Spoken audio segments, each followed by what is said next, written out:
Les invitamos a dar clic en la siguiente liga, en donde ustedes podrán encontrar el informe final de los conversatorios juveniles ignacianos en torno al Sínodo de los Obispos sobre los jóvenes. Entonces, ahí está, Juventud de Jesuitas, juventudesjesuitas.org.mx.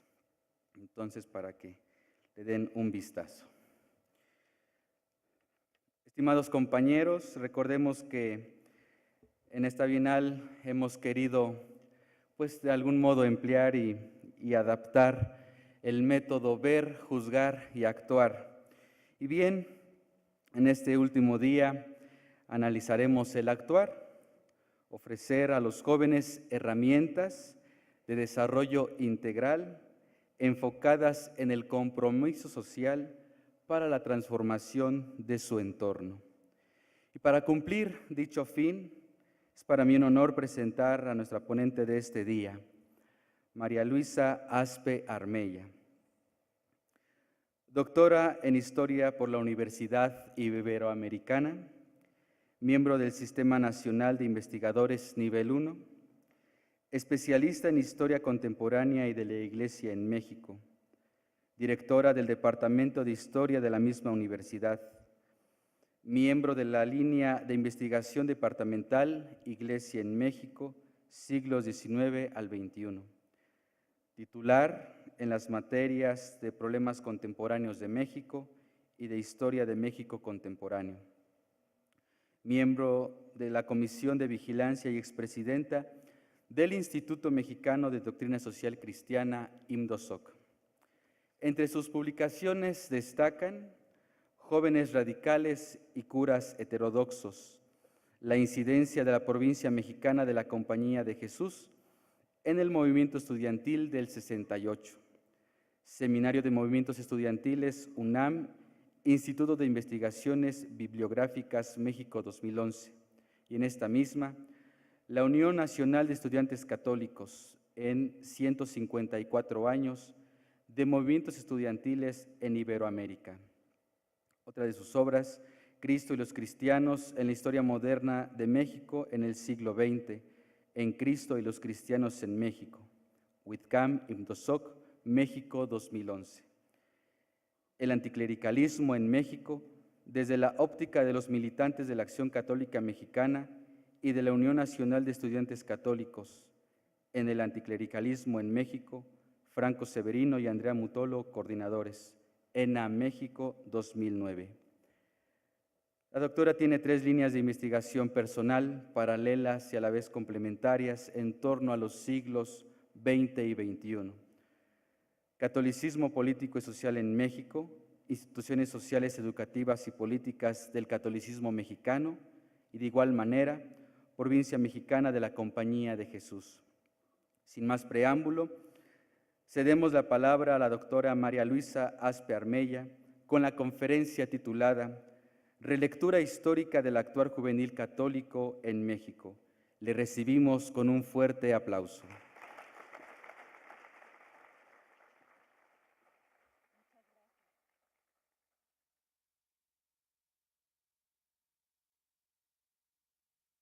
Pues muchas gracias, es un gusto estar aquí. Creo que no se dijo algo que para mí es muy importante y es que soy profesora del IFTIM, pero bueno, entonces,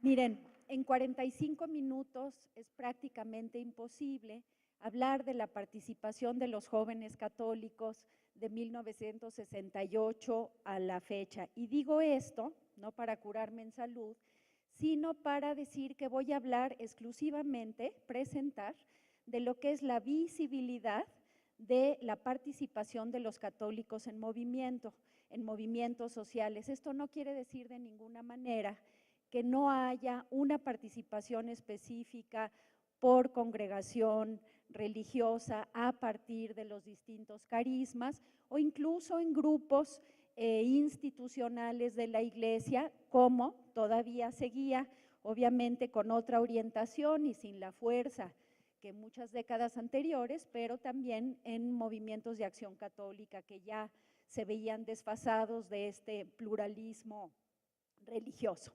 Entonces, diciendo esto, pues comienzo con la presentación, si la pueden poner, por favor.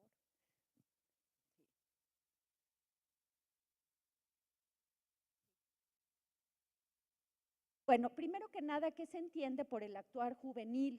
¿No? Que hay como un consenso que se refiere a los jóvenes participando en asociaciones de la juventud de cualquier tipo, que desde un mismo frente o un mismo grupo con una orientación específica asumen responsabilidades y que se involucran en el contexto que les tocó vivir. Y esto es muy importante porque es un rasgo distintivo de la juventud a partir del 68. Mi entorno, ¿qué me toca con este mundo que es pues el que tengo y no otro, ¿no? Y que aporte a la sociedad o que aporte a la vertiente de la que trabaja política, social desde ese punto, ¿no? Y algo que es muy importante es que este grupo o esta pertenencia o esta participación les dé un sentido de pertenencia, es decir, que crea una identidad, dejando muy claro que la identidad para entonces de los jóvenes no va a ser unívoca, sino que hay distintas identidades de jóvenes cruzadas, por supuesto, por esta generalidad que es la generación, o sea, pertenecer a una generación, pero que van a ser identidades diferenciadas. Sí. Bueno, en 1968, sabemos, es el año de gran participación juvenil en México. Muchos autores han dicho, y no solo a nivel mexicano, sino mundial, que es la invención de los jóvenes. Es esta participación todavía con insuficiencia ideológica, tendemos a mitificar lo que era esta identidad como muy clara de los jóvenes en 68. Si uno lee el pliego petitorio en la UNAM, pues se da cuenta que ahí no hay insuficiencia ideológica, pero lo que sí es muy claro es que es una participación masiva y la participación por primera vez de los jóvenes en la vida pública y desde lo que les preocupaba a ellos, ¿no? Es también el año de gran importancia para la Iglesia por la conferencia del Episcopado Latinoamericano en Medellín. Hemos estado celebrando y conmemorando todo este año Medellín. En la causa más aceptada y en consenso de este movimiento, pues sabemos que es esta ruptura primera que se dio unos meses antes de octubre entre el Estado y la UNAM. ¿Qué implicaba la UNAM para estos jóvenes? Pues que el estado de bienestar postrevolucionario, o sea, este estado que había dado educación superior a los jóvenes mexicanos, se había concentrado como símbolo en esta universidad y que reacciona frente a la violación de la autonomía universitaria por parte de la fuerza pública. Entonces, este es un detonador, ¿no? Y por supuesto que si vemos que esto es el 68, pues es reduccionista, ¿no? José Revueltas en ese entonces, militante importante, ¿no? Y pensador que le va a dar pues muchas de sus bases al movimiento, dice que el movimiento en realidad tenía su origen en esta falta de independencia de la clase obrera y de la represión que se había hecho de los movimientos obreros, magisterial, también de médicos, ¿no? En el 58, es decir, no surgió de la nada el 58, sino de una revuelta de los mexicanos frente a la falta de la participación en la vida pública, o sea, un sistema político cerrado en sí mismo y que impedía la participación, pero los que reaccionan son los jóvenes. Bueno, inicia, sabemos, con un pleito entre estudiantes, la represión por parte de los granaderos, y poco a poco este movimiento va cobrando su propia identidad. Entrevistando, no los entrevisté yo, pero las entrevistas que constan en estos dos videos se los recomiendo, de La Onda y La Isla, que es a militantes del 68, ellos dicen, jóvenes por supuesto, dicen una canción, un lugar, nos daba la identidad del movimiento. O sea, para cada mitin, para cada acontecimiento interno, había algo que le daba su propia identidad, ¿no? Y se unen fuerzas en contra del Estado, estudiantes del Politécnico, de la UNAM, el Partido Comunista, que para entonces estaba proscrito, grupos de izquierda y también jóvenes católicos, estudiantes en la UNAM o en una universidad privada, con esta cosa para entonces, pues como una originalidad, que era una universidad de inspiración cristiana y no católica en sí, que es una participación activa, visible, explícita de la Universidad Iberoamericana apoyando el movimiento, ¿no? Bueno, aquí tenemos el emblemático logo de México 68, que no tenía que ver con los estudiantes, por supuesto, sino con las Olimpiadas, pero que queda también como un símbolo de esta movilización estudiantil, ¿no? Y los jóvenes católicos, ¿no?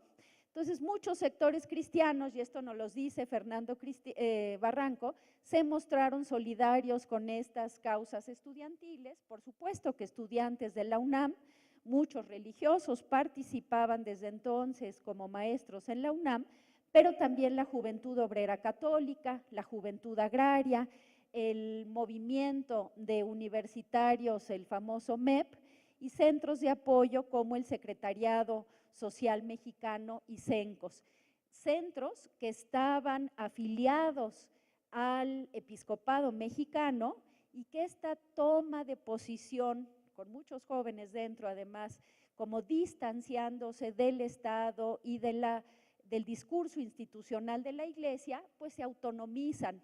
No sé si se autonomizan o los autonomizan, ¿verdad? Pero fue un poco de las dos cuestiones.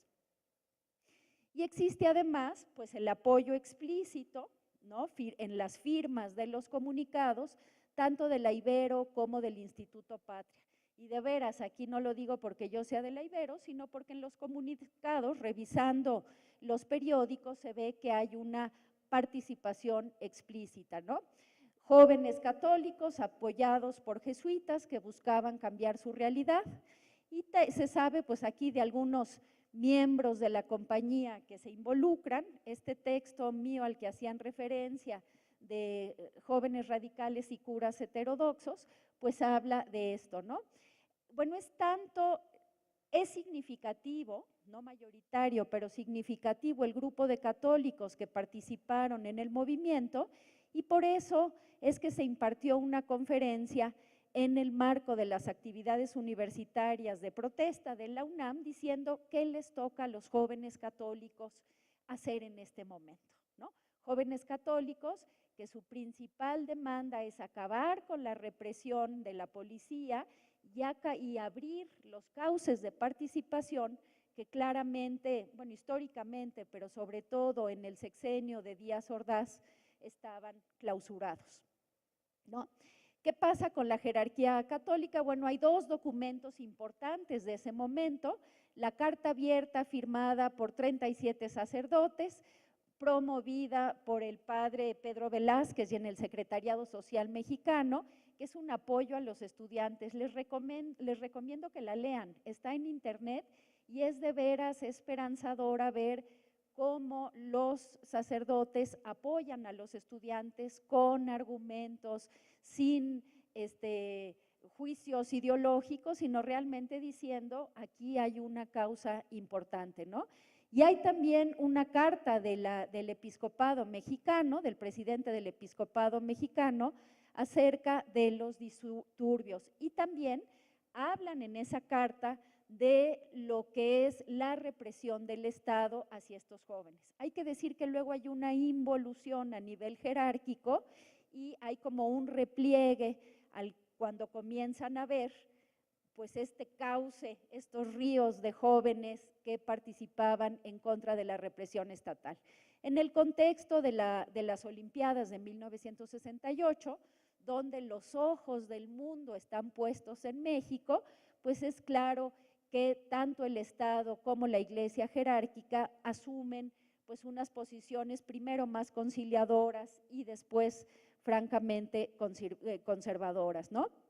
El obispo Corripio Ahumada daba una nueva visión social a la Iglesia mexicana, fundada sobre todo en la doctrina social de la Iglesia, pero el episcopado en general era, con sus excepciones, por supuesto, pero francamente hostil a estas manifestaciones de los jóvenes, que además ponen en entredicho la moral tradicional católica, ¿no? Hay que decir que es en el año que llega a México la píldora anticonceptiva. Entonces esto, aunque parece ajeno, es uno de los temas que va a estar en boca no solo de los padres de familia, por supuesto, pero de algunos miembros de la jerarquía y también del Estado, ¿no? Jóvenes fascinerosos, ¿no? Que están desbocados. Bueno, aunque la matanza del 2 de octubre finaliza con el movimiento visible de los estudiantes y de la participación específica católica, hay que decir que la actividad juvenil católica no terminó, se intensificó. ¿Qué rasgos podría yo marcar como característicos de esto? Primero que nada, la pluralidad cultural. Una pluralidad cultural que hace que la formación de los católicos también se pluralice. Ya no es una y la misma, ese proceso venía desde el Concilio Vaticano II, pero en el 68 es muy claro, y también una creciente secularización que hace que los jóvenes vayan tomando más posturas de su contexto y de su generación que lo que es la propia o doctrina social de la Iglesia o la propia orientación de quien los forme, ¿no? Entonces hay una insatisfacción de los jóvenes católicos con la situación mexicana, primero en derechos civiles y políticos, esto es muy claro. Si uno revisa la prensa de esos años y la participación de los jóvenes que aparecen como subversivos, antisistémicos, aunque el término es de ahora, no es de entonces, pero es lo que quieren decir, ¿no? Se ve muy claro que están primero en contra de este Estado que no permite derechos civiles y políticos. Y luego ya será posterior que entren a la cuestión más clara, específica, con el concepto de derechos humanos, ¿no? Entonces, algunos, ahí en el texto está mucho más desarrollado, pero algunos elementos que van a salir a la prensa, que se visibilizan y en el que están también involucrados los católicos, en el caso de 1970, es este grupo de estudiantes que toma la Casa del Estudiante en Guadalajara y que forma el Frente Estudiantil Revolucionario, con un pliego petitorio en asuntos revolucionarios. Lo menciono porque hay varios católicos involucrados en esta acción, que siguen un poco este lema que había sido del Mayo francés del 68, que dice: queremos todos los derechos y los queremos ahora, ¿no? Y el prohibido prohibir. Bueno, y posteriormente surge la Liga 23 de septiembre, que aparece como la primera guerrilla urbana del México contemporáneo y que entre sus miembros que había estudiantes, estamos hablando de estudiantes entre 18 y 24 años, ¿no? Pero que entre ellos hay un número importante, bueno, un número reducido, pero importante su participación, que provenían de escuelas católicas, fundamentalmente de maristas y de jesuitas, y que pretenden que ya que está cerrado con Echeverría la posibilidad del diálogo público, de una mayor equidad y esto, que lo van a hacer por la fuerza, ¿no? Entonces, la Liga pues, se vio nutrida de guerrilleros, lo sabemos, pero también de miembros del MEP, cuyo emblema pues, era Nacho Salas, ¿no? Conocido por muchos, quien pasa de ser dirigente católico a uno de los guerrilleros urbanos más buscados por el régimen de Echeverría.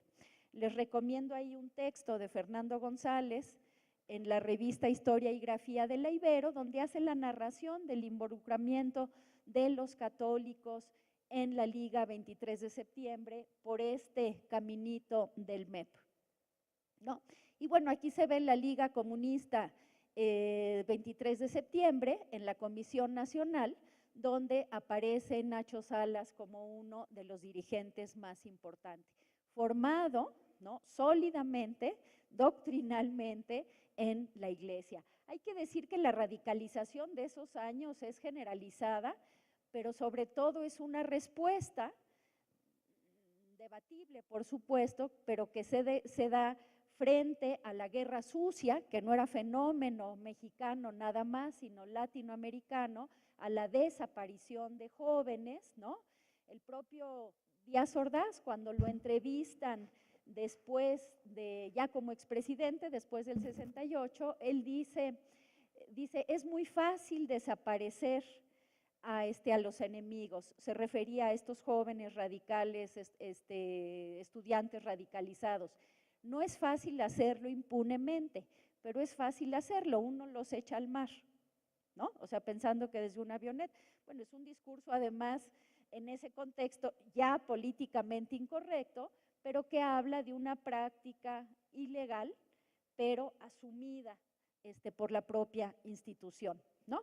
Bueno, el MEP había surgido como un movimiento anticomunista con pensamiento progresista y tiene, por supuesto, la orientación del nuevo magisterio de la Iglesia, pero del magisterio latinoamericano. Medellín queda en la conciencia de estos jóvenes católicos universitarios y hay un acercamiento a la nueva izquierda y frente a esta cerrazón de canales y frente también a unos maestros pues que como que les abren la posibilidad de esta participación, se van a la guerrilla, ¿no? Bueno, esta caricatura de la época, ¿no? ¿Cómo limpiar el país de guerrilleros? Pues con la guerra sucia, ¿no? Era la mejor manera de hacerlo, ¿no? Medellín quiso ser, lo sabemos, la aplicación del Concilio América Latina, el mismo año del movimiento, del 68 se realiza la conferencia y refleja, por supuesto, el espíritu de renovación de las iglesias latinoamericanas y la unión de un compromiso, o sea, social. Monseñor López Trujillo decía que pues presentan las grandes opciones de Medellín, le van a dar una nueva cara, ¿no?, a la iglesia latinoamericana y también una nueva actitud del quehacer del joven católico. Es muy claro cómo a través de las comunidades eclesiales de base que surgen de Medellín, hablo aquí del caso mexicano, pues luego van a seguir las opciones políticas de oposición. Miren, yo digo que si uno encuentra un movimiento social, se los digo a mis alumnos en la Ibero, un movimiento social antes de la globalización que no tenga un componente de católicos, tienen 10 y se pueden ir, ¿no? Y hasta ahorita pues no hay nadie que se haya ido por ese motivo, ¿no? Entonces, ¿qué quiere decir? Que sí prende en estos jóvenes Medellín y lo hacen a través de las comunidades eclesiales de base. Si uno revisa los militantes históricos del PRD, ¿no? Los militantes históricos, incluso del PAN menos, pero ahí están, pues se va a encontrar que estos que tenían un compromiso social fuerte habían surgido de las comunidades eclesiales de base y que habían surgido también del acompañamiento de alguna congregación religiosa en esta visión de la iglesia, del mundo y del compromiso social de los católicos frente a la realidad, ¿no? Entonces, la opción por los pobres es muy clara, la opción por la liberación integral, ¿no? Y la opción por los pueblos, que esto es lo que lo va a marcar, ¿no? En las comunidades eclesiales de base, esto es muy claro, hay algunas emblemáticas que de ahí luego van a nutrir años después, primero al PSUM y luego otras, como en el caso del PRD, que es la famosa comunidad de la Colonia Guerrero, ¿no?, de Nuestra Señora de los Ángeles, que marca mucho este trayecto hacia la política. Sí. Siguiente, sí, bueno. Entonces, desde mediados del siglo XX, las organizaciones no gubernamentales van a tomar un papel importante en el actuar católico. Esto sin dejar de mencionar por lo menos que había otras organizaciones mucho más de tinte, podemos decir, tradicional, no quisiera calificar de otra manera, ¿no? Como el movimiento familiar cristiano, que siguen participando. Yo me acuerdo cuando presenté mi investigación de la Acción Católica y que les comentaba, bueno, esto ya estaba prácticamente liquidado para los 70s, y surgió uno y me dijo, pero para nada, nosotros seguimos activos. Entonces hay que ser muy cuidadosos, me lo digo yo, para no decir movimientos liquidados porque no tengan esta visibilidad pública, ¿no? Y entre 1980 y 1996, lo que vamos a ver es este paso de esta formación de jóvenes que se organizan ya como organizaciones no gubernamentales. Podríamos decir que son organizaciones civiles, sociales, nutridas por católicos, pero cuya identidad no es católica. Es decir, que participan de este mundo secular, con narrativas seculares, pero que están trabajando desde una interpelación de fe, ¿no? Entonces, Cáritas al mismo tiempo, Confer, Justicia y Paz, Manos Unidas, todas ellas que surgen, ¿no? Y bueno, pues aquí mencionar también que hay un movimiento importante que pone en crisis este modelo económico neoliberal, que es el levantamiento zapatista, ¿no? Y que viene a ser, como decir, el discurso presidencial y del Estado de un México de primer mundo, y que surge del fondo de la historia, México del último mundo, pero que dice, aquí tenemos una realidad y un problema no resuelto, ¿no? Entonces, bueno, pues ahí es muy claro, si uno revisa, como me ha tocado hacerlo, todos los comunicados del episcopado mexicano en ese momento, pues sí hay como un distanciamiento, con la excepción de algunos obispos, pero diciendo subversivo, un poco este mismo discurso, no institucional, vamos viendo qué pasa, vamos esperando. Y la participación y el acompañamiento de Samuel Ruiz, por supuesto, en esto. Muchos de los antiguos militantes, a mí me tocó verlo, es que yo que estaba en Chiapas en ese momento, pues muchos de estos históricos que yo había estudiado con una formación más integralista en otros años, después ya en las comunidades eclesiales de base, ahí estaban, y los mismos formados por estos grupos religiosos, ¿no? Bueno, hay que decir que a finales de la década de los 80s, no me voy a meter ahorita en rollos ni teóricos ni filosóficos, ¿no? Pero es muy claro que hay un cambio cultural, pero también hay un cambio en la idea de juventud. Hay una gran variedad en lo que significa ser jóvenes, pero como dice Rosana Reguillo, que se las recomiendo, es una académica muy seria del ITESO. Bueno, pues es de primera, lean sus textos, valen la pena, pero Rosana Reguillo lo que plantea es que todos los jóvenes, más allá de sus identidades diferenciadas, son hijos de la modernidad, de la crisis y del desencanto. Entonces aquí ya hay contextualmente una identidad común, ¿no? Y la nueva forma de pensar de la juventud se replantea desde la llamada ciudadanía cultural, la cual toma en cuenta estos cambios que afectan a la juventud.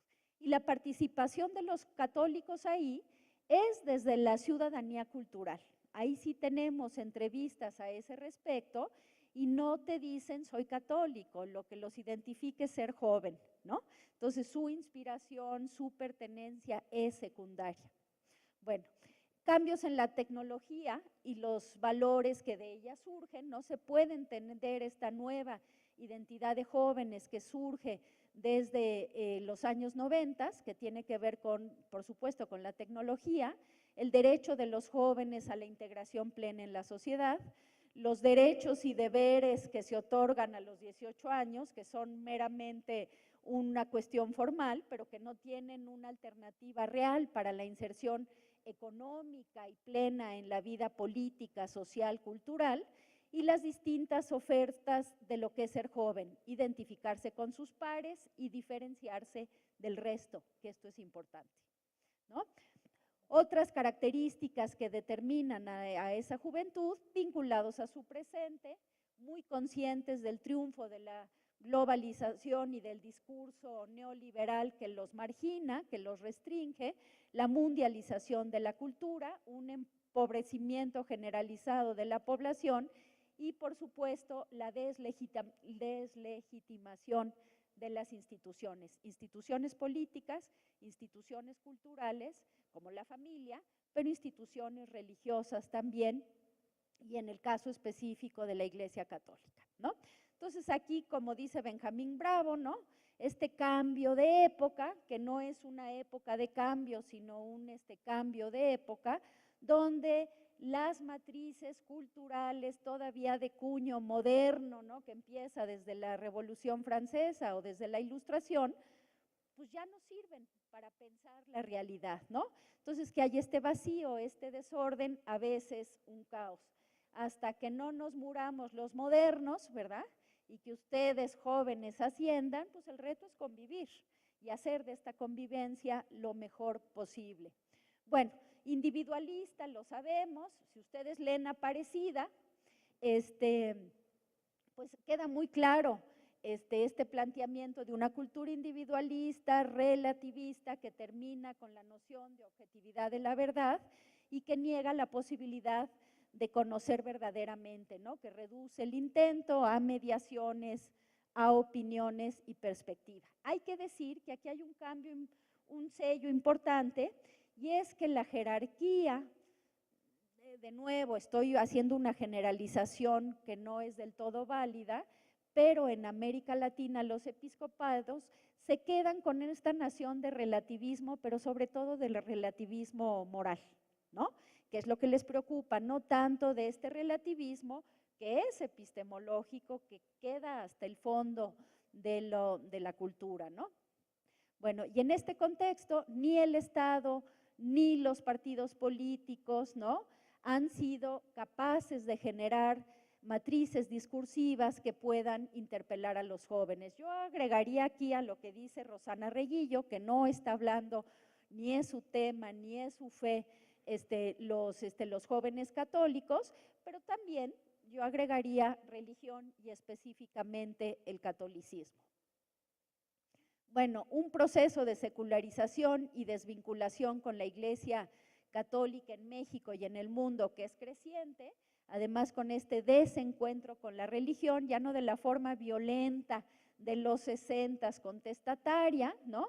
Una desmonopolización del modo único de creer en las religiones tradicionales, un distanciamiento del entorno eclesial, ascenso del número de indiferentes y no practicantes, esto es notable, ¿no? Y a pesar de la creencia en Dios, pues sabemos que solo el 3% de los jóvenes, en el caso de España, que era como la mata del catolicismo europeo, ¿no?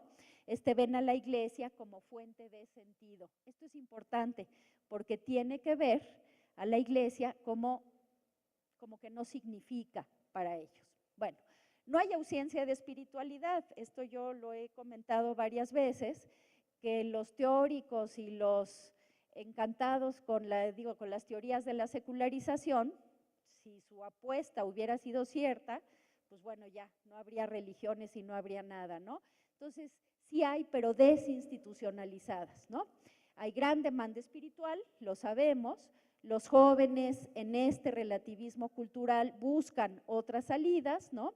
Y no quieren vivir con las normas tradicionales, menos las de la Iglesia. Buscan espiritualidad, pero nuevas formas de encontrarse con Dios, que ahí empieza a surgir la cuestión de la ecología, los derechos humanos, el género, cuestiones que se van volviendo transversales, como transversales se vuelven también al interior de los institutos religiosos. Podemos hablar como carismas transversales, que son estas nuevas temáticas. Ha disminuido la participación de los jóvenes en las agrupaciones religiosas. Sí, ya. Bueno, creo que esta presentación ya no tenía la otra parte, pero bueno, tengo que hacer un hito, que no lo dice la presentación, pero que es fundamental, que es el terremoto de 1985, que es crucial en la participación de los jóvenes, y no solo de los jóvenes en general, sino de los jóvenes católicos, ¿no? Miren, en este caso, muchos de los que participaron en las anteriores comunidades eclesiales de base son los que van a formar, entre otros, pero organizaciones de la sociedad civil, y que lo primero que hacen es responder a la emergencia. Una emergencia que sabemos que el Estado no supo, no pudo, ¿no? Pero atender que el presidente, después de 2 días, lo mismo que el regente de la Ciudad de México en ese tiempo, primero no responden y luego decían que México se bastaba para resolver él solo la emergencia, ¿no? Y también esta ciudad, no destruida, pero con zonas de destrucción, con una metáfora así simbólica, impresionante, y es decir, quedaron en pie los edificios coloniales, quedaron en pie los edificios porfirianos, ¿no? Y los edificios y las construcciones que se cayeron fueron las modernas, fueron las contemporáneas, que hablaba también simbólicamente de esta corrupción profunda interna del sistema político mexicano, que donde deberían de haber puesto varilla de 3 pulgadas, la pusieron de media, ¿no? Entonces esto queda muy claro en la conciencia de esos jóvenes que se organizan y que empiezan a participar en el movimiento inquilinario, en pugnar por nuevas viviendas para aquellos trabajadores que se les cayeron, en fin. Y aquí sí ya va a ser más clara la opción política, que va de la mano, por otro lado, con lo que había sido la reforma política de tiempos de López Portillo, que permite, lo vemos como el punto cero de nuestra transición política, que no democrática, ¿verdad?, pero que lo vemos como el punto cero de este paso, donde pueden tener diputados de oposición participar en el Congreso, ¿no? Y es así, después de este proceso, que surgirá pues primero el Partido Socialista Unificado de México y luego el PSUM, pero que esto es muy claro, ¿no? Repito, nada de esto va a dejar de lado lo que es la formación tradicional de los católicos. Miren, en el 85 de ese movimiento, pues surge esta participación en ONGs, pero también surgen movimientos como Gente Nueva, ¿no?, apoyado por los Legionarios de Cristo, y que es otro corte de organización que tiene que ver más con una línea empresarial eficaz, si quieren, ¿no?, pero que encuentran su respuesta de la participación de los jóvenes en este claustro religioso simbólico que es el pontificado de Juan Pablo II, ¿no? Bueno, aquí están, hasta que llegamos a este otro momento importante, Yo Soy 132, ¿no?, que surge en la Universidad Iberoamericana, ustedes lo saben, al inicio del sexenio de Peña Nieto, cuando un egresado, que ahora era su jefe de campaña, pero un egresado de la Ibero, que era Aurelio Nuño, hace una declaración pública que diciendo los que interpelaron al presidente no eran en realidad alumnos de la Ibero, sino acarreados. Entonces, este video muy improvisado de los jóvenes enseñando su credencial y su número de alumno, y que lo interesante es que de lo que surge de una coyuntura específica en contra de un gobierno que iba a ser continuidad de estos gobiernos tecnocráticos, neoliberales, que aumentaban esta brecha enorme de la desigualdad social en México, en un segundo se amplía, ¿no?, y aparecieron otras universidades ahí.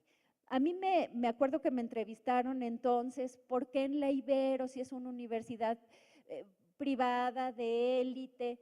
Pues con todo y que sea privada y de élite, yo creo que es entendible que el discurso social, a mí no me llama la atención de ninguna manera que esta crítica al contexto social pudiera salir de ahí, y se amplió a muchas más organizaciones como tal, el movimiento que luego ya quedó en 132, había, por supuesto, participación de católicos, pero ya era clara y evidente el carácter secular del movimiento, ¿no? O sea, hicieron su pliego petitorio, miren, ahí están las universidades y ya verán que entre ellas hay además universidades católicas o de inspiración cristiana que se sumaron inmediatamente, junto a otras universidades públicas y por supuesto que sin ningún sello de católicas. ¿Sí? Hay desinterés juvenil por su contexto, hay desinterés de la juventud católica. ¿Qué podemos reflexionar de este apresurado y por lo mismo apresurado deja muchas cosas fuera del contexto, ¿no? Miren, aquí en la encuesta sobre discriminación en México, la ENADIS, muestra que 3 de cada 4 personas entre 12 y 17 años considera positivo que exista la diversidad religiosa. ¿Es esto un problema para la religión mayoritaria, el catolicismo? No, yo creo que es una oportunidad de testimoniar y de ser más claro. Aquí está en el INJUVE, ¿no?, donde se ve muy claro también cómo está la participación. El catolicismo sigue siendo mayoritario, pero es un catolicismo donde la identidad dura ya no está, y en los jóvenes esto es muy claro, ¿no?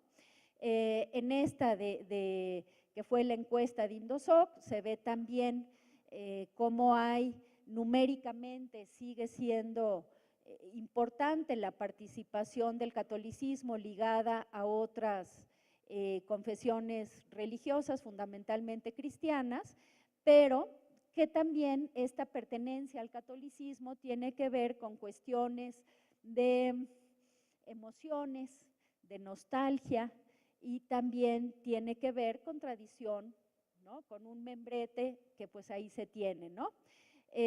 Siguiente, porfa.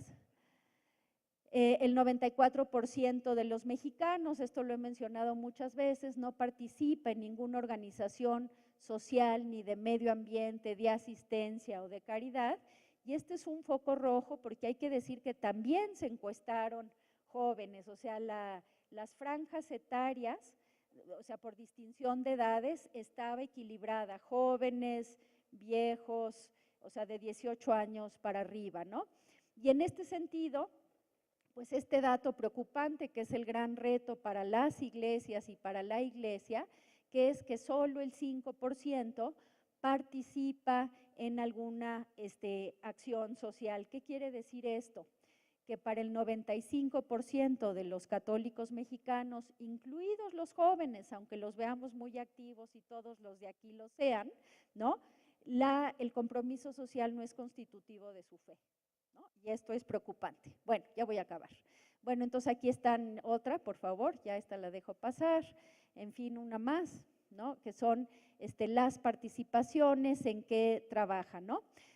Ya, otra más. Bueno, sí, y la de participación juvenil, la siguiente, por esa, ¿no? Entonces, lo que respecta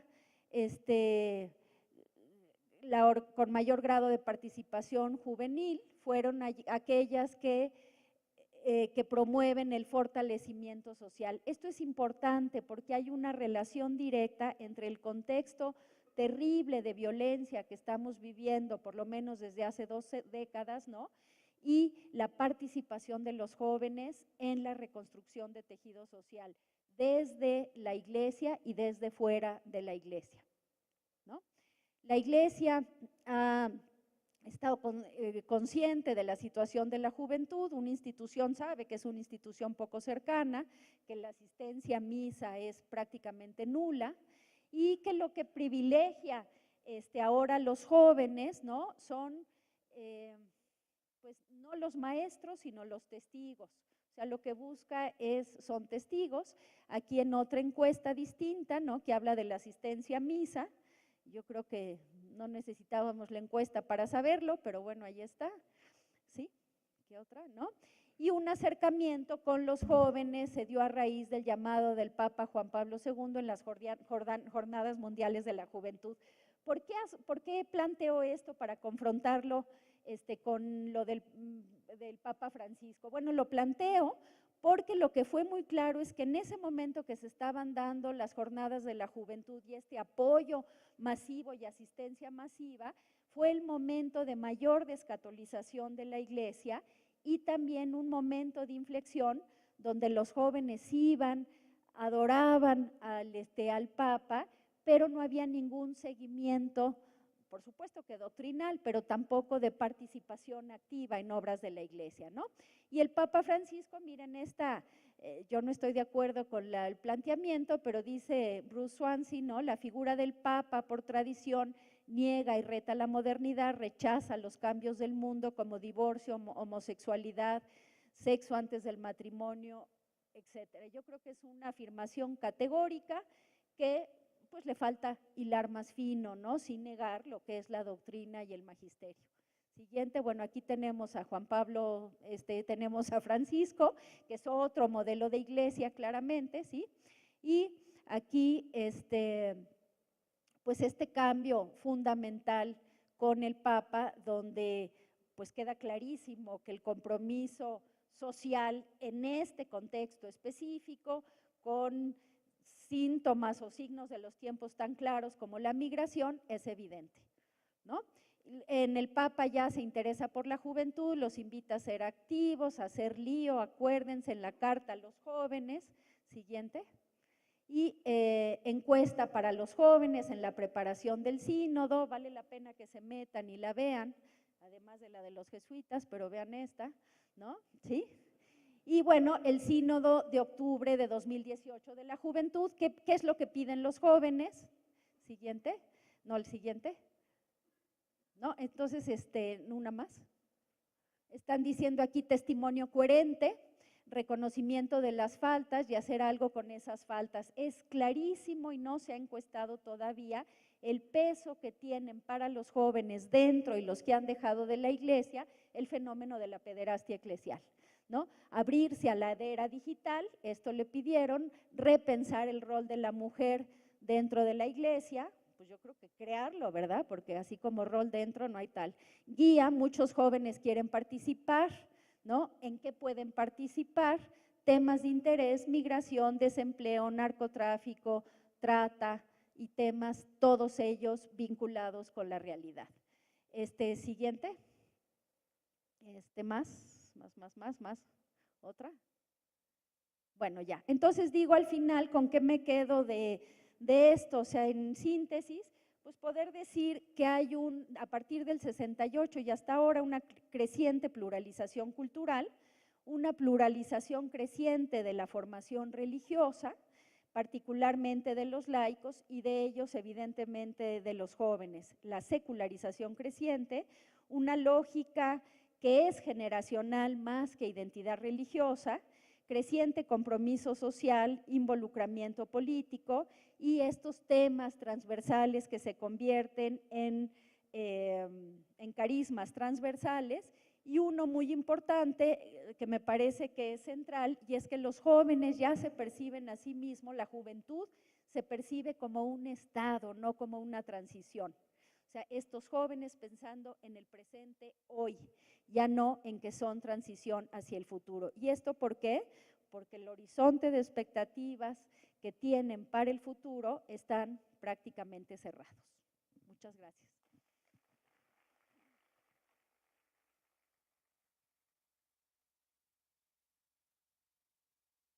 Agradecemos enormemente a la doctora María Luisa por esta ponencia. Seguiremos con el mismo formato de preguntas. Levantan la mano, ahí nuestros hermanos frailes franciscanos OFM, con ellos tienen el micrófono. Únicamente, por favor, limítense a realizar la pregunta en concreto, nada de miniconferencias ni experiencias, por favor. Ahora aquí tenemos. Bien, muy buenos días. Sé que es muy importante la intervención de la doctrina social de la Iglesia desde su comienzo, pero quisiera hacer una pregunta muy en concreto. ¿Cuál ha sido la intervención de la doctrina social de la Iglesia en este problema tan polémico que hemos tenido recientemente, bueno, ya avanzado, de Ayotzinapa? ¿Cuál ha sido el papel de la doctrina social de la Iglesia frente a esta polémica? Bueno, yo comenzaría por decir que para los jóvenes encuestados, en términos generales, si nos vamos a porcentajes, ven la doctrina social de la Iglesia como algo rebasado. ¿Dónde viene este nuevo interés por la doctrina social de la Iglesia? Pero hay que acotarlo, y sería con el magisterio de Francisco, es decir, sobre todo con Laudato Si, que es importante, también con Evangelii Gaudium en este sentido. Entonces, para los problemas que son ahorita de la realidad, pues ellos lo ven como un asunto de justicia, como un asunto que qué interesante lo que dice el Papa Francisco, pero no se interpreta como magisterio social de la Iglesia. ¿Y cuál era lo de la pregunta del presente concreto? ¿Qué?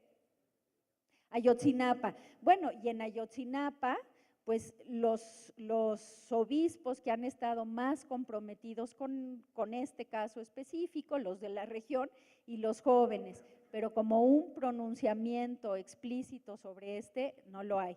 La doctrina social de la Iglesia, pues lo ve a partir del magisterio de Francisco, pues desde Evangelii Gaudium, ¿no? Desde de decir, bueno, no hay alternativas en esta creciente desigualdad para este caso específico. Pero si revisamos los pronunciamientos a nivel episcopado, son muy débiles y son pocos, ¿no? Me queda claro que, por ejemplo, instancias como IMDOSOC o como varias, los propios dominicos, los jesuitas, han tenido un seguimiento importante de este caso, lo mismo que no quiero dejar a nadie fuera, pero específicamente lo sé de los misioneros del Espíritu Santo, de muchos otros franciscanos, en fin, que están en esto, pero como un pronunciamiento eclesial en México, no. Maestra, en el caminar histórico que usted nos ha presentado, hay una persona muy clave que tiene una incidencia fuerte por su trayectoria y su mucho tiempo, el nuncio apostólico Jerónimo Prigioni. Hizo mucha presencia y en estas comunidades proféticas de Ciudad Juárez, de San Cristóbal, Cuernavaca, tuvo un actuar que va a estar cambiando. El seminario de Tehuacán Ceresure también hay un actuar. ¿Qué opinión le merece? Yo nunca hubiera pensado en Prigioni como profético, la verdad. Yo pensé y dije, qué horror. No, bueno, tiene una… Perdón. No, sí, evidentemente, pues fue el factotum de todo un momento y que asumió, vamos a decirlo, es una interpretación, ¿no? Pero que asume la lógica del Estado y que actúa desde una lógica de iglesia, de cristiandad, pero con una posición política clarísima de decir todo lo que sea movilización social, todo lo que se interprete como disrupción, ¿no? Hay que acabar con él. El caso de Ceresuri, bueno, les tocó también en el caso del CRT y de muchos otros. Entonces, sí, es clarísimo. Pues bueno, en casos específicos lo toco, no lo toco aquí como un personaje, pero totalmente de acuerdo. Fue la mano que meció la cuna durante ese tiempo en contra de una iglesia comprometida, mucho más evangélica en ese momento. Gracias. ¿Alguna otra pregunta? A ver, allá cedemos la palabra. Se nos ha dicho actualmente que la sociedad en la que nos movemos los jóvenes es demasiado líquida, porque tenemos un modo nuevo de relacionarnos a través de aplicaciones, quizás todo es más efímero, es más rápido, es más efectivo, eso lo pensamos. ¿Por qué siempre como discriminar esta forma en la que tratamos de ser megadiversos, incluyentes? ¿Por qué siempre se nos ha dicho que la sociedad tan líquida no funciona, pero la sociedad sólida que nuestros padres nos han dejado no nos ha dejado nada bueno? ¿De qué va? Yo creo que ni en los contextos los contextos históricos y el análisis de en este caso de los contextos históricos no son ni buenos ni malos, sino lo que uno puede hacer con ellos. ¿Por qué hay como esta actitud de la generación de los padres, esta crítica de los hijos? Yo creo que es temor, yo creo que es clarísimo miedo, ¿no? Y falta de diálogo, pero yo creo que lo que mueve es principalmente el miedo. Yo insisto, no veo un horizonte cultural como bueno o malo, sino una caracterización de lo que puede hacer. Yo siempre en iniciativas sociales, pues por supuesto que prefiero trabajar con jóvenes, porque son el motor, son esto. Luego son medio cuartos de milla, ¿verdad? Porque, o sea, la corren la cuarto de milla y luego ya se van a otra iniciativa, pero bueno. Pero en ese sentido comparto tu percepción. Yo creo que es miedo a un mundo distinto, donde hay una relación mucho más horizontal, donde no hay estas instancias duras a las que estamos acostumbrados y en las que no sabemos cómo movernos. Nos cuesta mucho desde otra lógica. Sí, así es. Tenemos una pregunta más.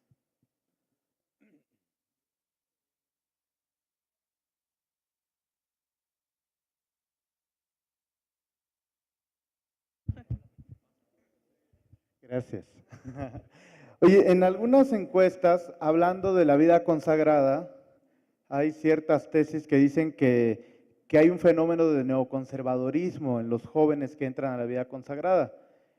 Esto, bueno, primero si estás un poco de acuerdo, si esto aplicaría también en los grupos, en los jóvenes que están en instancias, y a qué se debe, es parte de un fenómeno más eclesial. Y con esto mismo, si desde tu perspectiva histórica, ¿tienes algún pronóstico de perfil más o menos regular en México del joven católico a mediano plazo? La ventaja de los historiadores es que somos profetas del pasado, entonces nunca la erramos, ¿no? O la erramos menos. Mira, lo de la involución y de estos movimientos neoconservadores es muy claro. Yo me siento mucho más cómoda hablando de la vida consagrada porque la conozco mejor que de este ambiente de los jóvenes seculares, me refiero a nivel de investigación.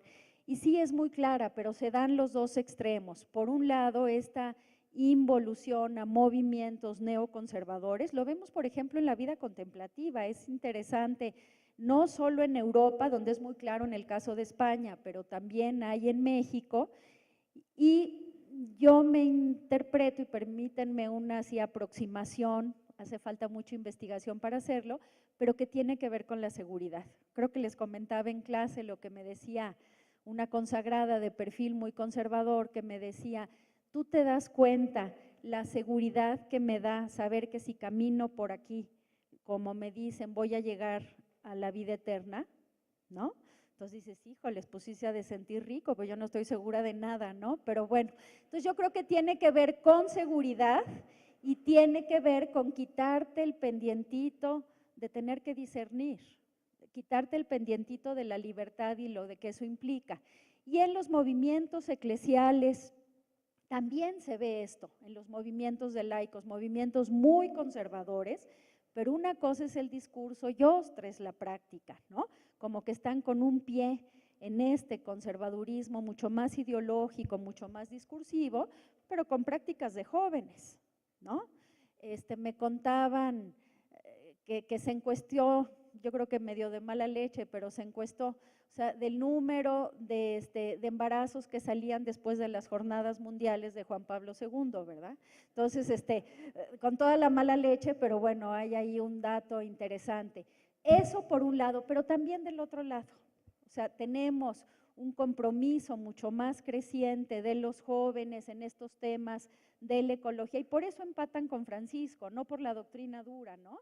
O con los temas de derechos humanos o con el tema de migración. Pero vivimos los católicos disociados. Les pongo un ejemplo concreto del fin de semana pasado.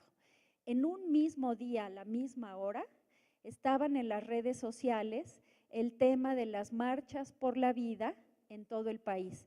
al mismo tiempo que estaban en las redes sociales el apoyo a la caravana migrante y críticas de uno y otro. Entonces, en este disociado, si verdaderamente nos las jugamos por la vida, pues la vida va de uno y de otro, pero nos tenemos que vivir como disociados. Si estoy con los migrantes, no estoy con la vida del neonato, y si estoy con la vida del neonato, no estoy con los migrantes. Entonces, lo vemos muy claro. Un comentario final.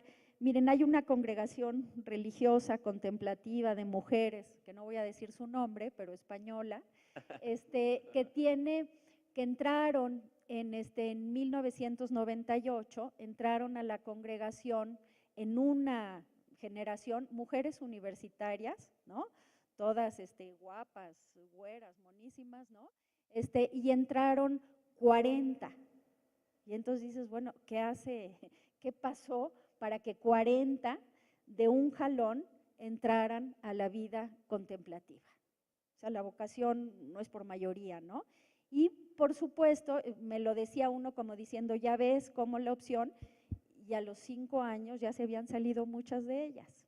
Y esto tiene que ver, yo insisto, con la tentación de la seguridad.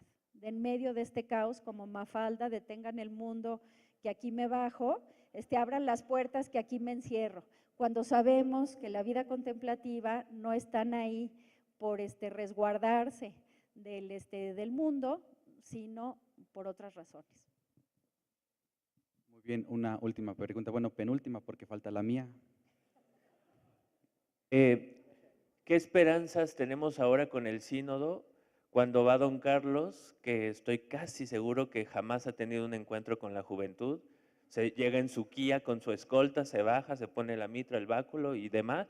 Don Jorge Cuapio, su auxiliar, que jamás obviamente tampoco ha tenido un encuentro con la juventud, no sabe de la juventud, que aunque está en la arquidiócesis de Tlalnepantla, pero jamás ha ido a meterse al penal, jamás ha ido a picar piedra con los jóvenes, y obviamente pues mucho menos el de Nezahualcóyotl, ¿no? Que es gente igual de don Carlos.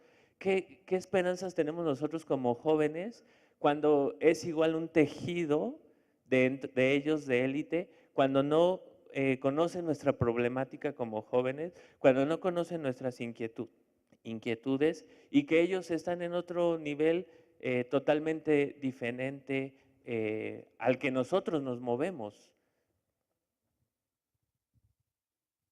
Yo diría lo mismo del Sínodo de la Mujer, ¿no? Y que por cierto que a la preparación del Sínodo de la Mujer me invitaron. ¿Y qué quiero decir con esto? Que los que están no necesariamente somos los que debiéramos estar o los que estamos trabajando, y lo digo con plena conciencia del hecho. Entonces yo creo que no hay mucho que esperar por ahí, pero sí creo que hay un punto importante, y es la visibilización desde la Iglesia, desde el pontificado, en este caso de Francisco, pero desde la Iglesia institucional, de los temas que son prioritarios, ¿no? Miren, el tema de la violencia intrafamiliar, ¿cuándo se volvió importante? Cuando salió del ámbito privado y se volvió un asunto del ámbito público. Entonces, ¿qué esperar de estos, de los que no me voy a pronunciar? Yo creo que muy poco. Pero lo que sí creo que es importante es la visibilización del tema y ver cuáles son las preferencias para la Iglesia en este sentido, una mayor participación de los jóvenes. No sé quiénes hayan ido, yo no conozco el perfil. A la que fue de México, la única de México, no tengo idea quién fuera, ¿no? Al sínodo. Pero bueno, yo creo que lo importante es eso. Los temas están ahí, son preocupantes, los acoge la Iglesia, y la talacha es nuestra, no en el de los jóvenes, en el de la mujer, no crean que me voy a colar, ¿no? Entonces, pero yo creo que es eso. Muy bien, y mi pregunta, doctora. Bueno, ante esta cultura individualista y relativista en la que están sin duda los jóvenes insertos, y ante esta diversidad también religiosa, ¿qué líneas de acción en concreto pedirías a los jóvenes católicos para humanizarse y humanizar su entorno social? Yo creo que a los jóvenes católicos les importa un cacahuate, mi opinión, y la de los adultos en general, pero lo que sí creo que es, no, lo digo en serio, pero lo que sí creo que es importante es invertir la proposición que teníamos antes, hablo de mi generación y de muchas generaciones de los añosos de por aquí, que es que de un entorno católico, de un entorno confesional, casi era en automático el compromiso social, más o menos profundo, ¿no? Pero era, y pues había una opción de fe, que de una opción de fe surgía el compromiso social. Invertirlo ahora, preocuparnos, y en esto tiene que ver con lo que planteas de la humanización, de que estén en contacto con la realidad. ¿Qué si los institutos religiosos, qué si las universidades católicas de inspiración cristiana, en eso, es decir, que estén en contacto con la realidad? De ahí estoy segura que va a surgir una opción humana, humanizadora, no sé si religiosa, ojalá, pero humana, humanizadora, seguro que sí. Muchísimas gracias. Le brindamos un fuerte aplauso a la doctora María Luisa. Y viene ahora ante nosotros Fray José Alberto Garmaná, OFM, quien le entregará un reconocimiento. Vamos. Leo textualmente.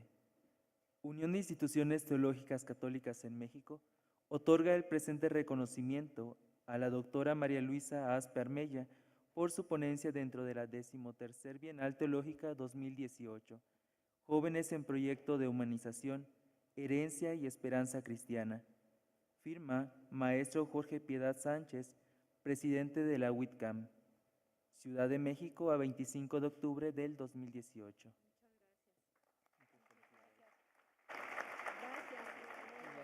Y un presente por parte de la UITCAM. Muy bien.